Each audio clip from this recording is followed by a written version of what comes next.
Good morning সবাইকে। দেখো সকালবেলায় উঠেই বদমাইশি শুরু করে দিয়েছে আমার, রং টং ভেঙে নিয়ে। তো তারপর আমি চলে গেছিলাম রান্না করতে।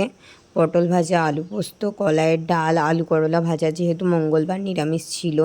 তো তারপর দেখো আমার ভাতে কি করেছে, সব কিছু মিশিয়ে দিয়েছে আমার মেয়ে।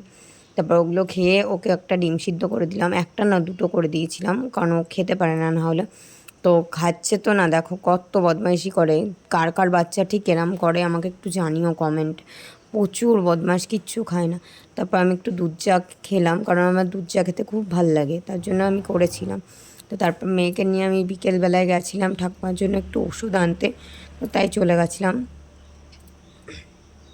তারপর দেখো সন্ধ্যাবেলায় ও ঠাকুরকে পুজো করছে, ঘুম পাড়াচ্ছে। মানে ও খুব ঠাকুরকে ভালোবাসে, প্রচুর ভালোবাসে। তো আমি রাত্রিতে কিছুই খাইনি।